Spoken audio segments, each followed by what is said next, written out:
আসসালামু আলাইকুম এভরিওয়ান, কেমন আছেন সবাই? আশা করি সবাই ভালো আছেন। আল্লাহর রহমতে আলহামদুলিল্লাহ আমিও ভালো আছি।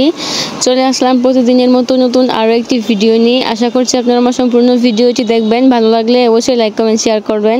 আর যারা আমার চ্যানেলটি এখনও সাবস্ক্রাইব করেনি, সাবস্ক্রাইব করে পাশে থাকা বেল বাটনটি অন করে দিবেন। এই তো আজকে আবার চলে আসলাম আয়াতকে নিয়ে একটা নতুন ভিডিওতে। আয়াতের বাবা হলো বিকালবেলা খেলতে গেছে আর কি। ওই যে দেখতে পারতেছেন জার্সি পরানো, সাদা, পায়ের মধ্যে হ্যাংলেট নাকি বলে এটা লাগানো সাদা, এটা হলো আয়াতের বাবা। তো প্রতিদিন বিকালে আর কি এখানে খেলে ওরা। তো আয়াতের বাবা সমবয়সী যারা ছিল সবাই তাদের ভবিষ্যতের তাড়নায় সবাই সবার মতো ব্যস্ত, মানে ওর সমবয়সী যারা ছিল সবাই বাইরে চলে গেছে আর কি। তো এখন ও একদম একা, আয়াতের বাবা এই জন্য বাচ্চাদের সাথে খেলতেছে, কিছু করার নেই। সারাদিনই এখন বাড়িতে বসে থাকে, বাইরে তেমন একটা যায় না। তো আগে একটা সময় ছিল যে বাইরে আড্ডা দিত, আর আমি খুব রাগ দেখাইতাম যে সারাদিন শুধু বাইরে থাকে, আর এখন সারাদিন ঘরে বসে থাকি। আমি বলি যে সারাদিন ঘরে বসে থাকো, বাইরে যেতে ইচ্ছা করে না, মানে এরকম আর কি। সময়ের সাথে সাথে সব পরিবর্তন হয়ে যায়। এখন ওর আড্ডা দেওয়ার একটা মানুষ নাই যে ও বসে গিয়ে আড্ডা দিবে বাইরে। সন্ধ্যার পরে গেলেও সর্বোচ্চ 1 ঘন্টা 1 থেকে 1.5 ঘন্টা থাকে বাইরে, তারপরে চলে আসে। আর সারাদিন এই টুকটাক মানে আধা ঘন্টার মতো বাইরে থাকে, সারাদিন ঘরেই থাকে, বাড়িতেই থাকে। আর এই তো এখানে দুষ্টু আয়াত, ও হলো পুকুরের পাড়ে আসছে। এখানে ওই যে ইটের দিয়ে আছে না, ভাঙা ইটের টুকরা, এগুলা হাতে নিয়ে টুকরা তারপর পুকুরে পানির মধ্যে নিয়ে ফেলে দেয়। জোরে শব্দ হয়, এটা অনেক আনন্দ পায়, অনেক মজা করে এটা ফেলে দেয় আর কি। তো ওকে এখন একা ছাড়তে অনেক ভয় লাগে, কারণ একা ছাড়লে ও হাতের মধ্যে যে কোনো একটা কিছু নিয়ে পুকুরের পাড়ে চলে যায় এটা ফেলার জন্য। তো যদি ও পড়ে যায় এই জন্য অনেক ভয় লাগে ওকে একা এখন আর ছাড়ি না, পিছন থাকতে হয় আর কি। ও এখন হলো ঘুম থেকে উঠছে, ওর মেজাজটা খুব ভালো না, একটু খারাপই। ঘুম থেকে উঠলে বাচ্চাদের মেজাজ একটু খারাপই থাকে। তো ওকে নিয়ে হলো এদিকে আসছি যে দেখি তোমার বাবা এখানে খেলতে গেছে। তো ওর বাবা হলো এখানে খেলতেছে, আর এই দুষ্টু পাখি দাঁড়ায় বাবার খেলা দেখতেছে। তো খুব একটা স্পষ্ট দেখা যায় না, মোটামুটি দূরেই। তো একটা 2-3টা ক্ষেত পার হয়ে তারপর এখানে খেলতেছে আর কি, ধানের ক্ষেত, যেগুলো ধানের জমি আর কি, এখানে খেলতেছে। তো ওর মেজাজ ভালো না আর কি, ঘুম থেকে যেহেতু উঠছে মেজাজটা খুব একটা ভালো না। তো এখন আমি আমার এই দুষ্টু বাচ্চার কিছু মিষ্টি কথা শোনাবো। তো আমি বয়েলটা দেখাচ্ছি, শুনেন। হ্যাঁ, বড় ট্রাক।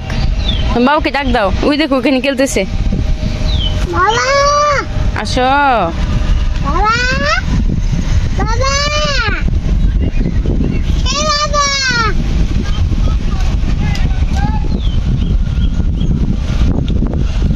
বাবা, অনেক বৃষ্টি হচ্ছে, চলো জ্বর উঠবে, জ্বর।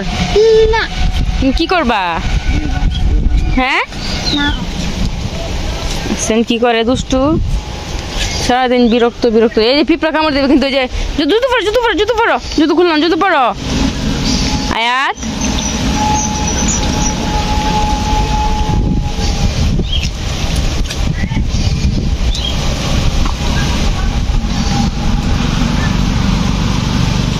পিঁপড়া দেখে ভয় পাইতেছে। পিঁপড়া এখানে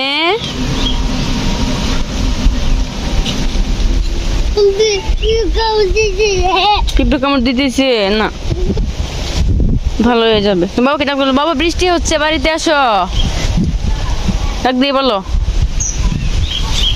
ওই যে এতে বাবা খেলতেছে আর বাতাস হচ্ছে, দেখেন খুব বাতাস, বৃষ্টি হচ্ছে। আবার এখানে এক সূর্য আছে, কি তামসা শুরু করছে দিনে।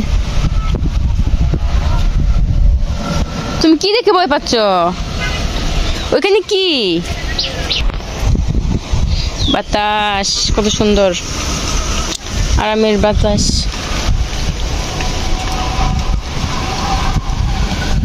বাড়ি পুরো খালি, কেউই নাই, সারাদিন একলা ভালো লাগে না। বাবা কোথায় যাবা?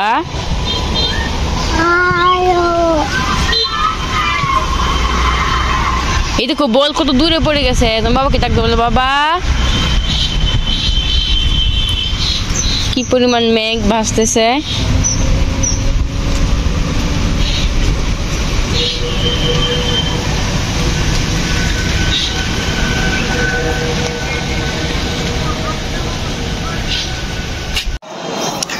আর এই তো তারপর দিন বিকালবেলার ভিডিও আমি 3-4 দিনের ভিডিও একসাথে করে তারপর আপলোড দিই আর কি। তো আমার খালায় শাশুড়ি আসছে, আমার শাশুড়ির বোন আর কি।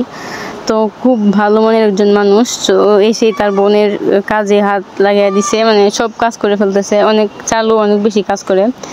তো বৃষ্টিতে অনেক গাছের ডাল ভেঙে পড়ছিল, তো ওইগুলা পানিতে পড়েছিল, ওইদিক সেদিক পড়েছিল, সবগুলা উঠায় নিয়ে আসছে দেখেন উঠানে। তো ওইগুলাকে রোদে শুকায় এখন ভেঙে ভেঙে সুন্দর করে আটি বেঁধে নিচ্ছে। আমার শাশুড়ি বাইরে চুলাতে রান্না করে। এই যে আমার খালা শাশুড়ি উনি তো আসছে। ওরা আসলে অনেক বেশি ভালো লাগে, যেহেতু আলাদা বাড়ি, কোনো বেশি কোনো মানুষ নাই, তো বেশি মানুষ আসলে আমার কাছে ভালো লাগে। আর অনেক ভালো মনের মানুষ, অনেক সহজ সরল। আর এই তো এখন আমি দুপুরবেলা মুরগিকে খাবার দিচ্ছি, আমাদের খামারে চলে আসছি। আমি চেষ্টা করি আয়াতের বাবার হাতের কাজটা আমি একাই করে ফেলতে। আমি আমার যতটুকু সম্ভব, আমার সামর্থ্য যতটুকু খোলায়, মানে আমার শক্তি সামর্থ্য যতটুকু খোলায়, আমি চাই যে আয়াতের বাবার কাজটা আমি করে দিই, তাহলে ওর কষ্টটা কম হবে, মানে এইরকম চাই আর কি। আমার মনে হয় যে প্রত্যেকটা ওয়াইফে এরকম হওয়া উচিত। তো আমি এরকম ও যদি একটা কাজ বলে যে এই কাজটা করে রাখো, যদি পারো করে রাখো, এবার কি বলে, তো আমি না পারলেও আমি চেষ্টা করি যে কাজটা আমি করে রাখতে, এবং করে রাখি, যত কষ্টই হোক আমি কাজটা করে রাখি। কিন্তু ও বলে যদি তুমি পারো তাহলে করে রাখো আর কি। তো আমি করে ফেলি। আর এই তো এখন দুপুরবেলা মুরগিকে খাবার দিচ্ছিলাম। আমি প্রায় সময় খাবার দিয়ে দিই, যদি আয়াদের বাবা যেদিন রাতে একটু ঘুমাইতে লেট হয়, দিন সকালে আমি খাবারটা দিয়ে দিই। আবার যেদিন ও কোথাও যায় বা একটু ক্লান্ত থাকে বেশি, ওই দিন আমি দিয়ে দিই খাবারটা। তো সবাই দোয়া করবেন আমরা যেন সারা জীবন এভাবে একসাথে মিলেমিশে ভালো থাকতে পারি। তারপরেই তো আমি সবগুলো মুরগিকে খাবার দিয়ে দিলাম। আর এই যে এই পাশে ডিম ওঠানো হয়ে গেছে, ওই পাশে কিছু ডিম আছে, তো অনেক দিনের ডিম জমা হয়েছে, বিক্রি করা হইতেছে না, তো ওই জন্য ক্যারেট নাই, এর জন্য ওই পাশে ডিমগুলো ওঠানো হয় নাই। তো দেখি আজকে বিক্রি করা হয় কিনা, ডিমের বাজারটা আজকে কেমন। আমি যখন ভয়েস দিচ্ছিলাম, আমি আজকে বাইরে দাঁড়ায় ভয়েস দিচ্ছিলাম, অনেক বেশি বাতাস হচ্ছিল, এর জন্য হয়তো অনেক নয়েজ আসবে। আর রাস্তার পাশে যেহেতু বাড়ি, অনেক গাড়ির শব্দ হইতেছে, তো এটা একটু ইগনোর করবেন। তারপরে তো আবার আমরা যেহেতু জমিতে ধান চাষ করা হয়, তো আমরা হলো ক্ষেতের ধানই খাই আর কি। তো এগুলো হলো অগ্রহায়ণ মাসের ধানের চাল, তো এগুলো আমারই। তো আমি চাল ঝাড়তে পারি না, তো খালাম্মা আসছে, উনি আসলেই বলে যে কী কাজ করতে হবে বলে দাও। তো যেহেতু মুরব্বী মানুষ, কোনো কাজ তো আর দেওয়া যায় না, তো আমার শাশুড়ি বলতেছে যে মিমের চালগুলা ঝেড়ে দিয়ে যা। তারপর যে অনেক বেশি বাতাস হইতেছিল, তো এর জন্য হলো খালাম্মা বাতাসের মধ্যেই চালগুলাকে উড়ায় দিচ্ছে। আর ওই পাশে একটা লোক আমাদের খামারের মুরগির যেই মলগুলা, মানে লেদা দেয় যে, এগুলাকে উনি নিয়ে যায়, একদিন পর পর এসে বস্তাতে ভরে নিয়ে যায়। এই যে খালাম্মা আমার কাজগুলোকে সহজ করে দিচ্ছে, ধন্যবাদ খালাম্মা। তো উনি আসলেই অনেক হাতের কাজটা অনেক হালকা করে দেয়, উনি অনেকটা কাজ আমাকে এগিয়ে দেয়, প্রত্যেকটা কাজে সাহায্য করে। যদি রান্না করতে যাই, সবজি কেটে দিবে, এই যে চাল ঝেড়ে দিচ্ছে। বলতেছে যদি রোদ থাকতো, আমার যে বৈশাখের যে ধানগুলা, এই ধানগুলা কিন্তু আমি ভাঙাই নাই, সিদ্ধ করে তারপর শুকায় রেখে দিয়েছিলাম। তো ভাঙাইতে হলে কিন্তু আরেকটা রোদ দিতে হবে। বলতেছে যে যদি রোদ থাকতো আমি তোমার কাজটা শেষ করে দিয়ে যেতাম, তো যেহেতু এখন রোদ নাই, বৃষ্টি হচ্ছে, এই জন্য বলতেছে যে আচ্ছা কষ্ট করে ফেললো, আমি তো আর এতদিন থাকবো না, রোদ কবে উঠে কোনো শিওর নাই। আমি বলতে গেলাম আপনি বলছেন, আমি এটাতে অনেক বেশি খুশি হয়েছি।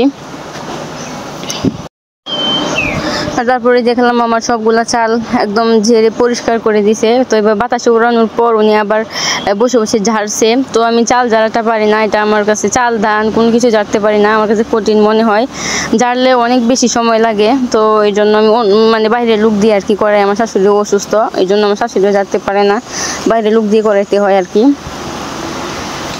তারপরেই তো খেলাম আমার চালগুলাকে একদম পরিষ্কার করে দিচ্ছে।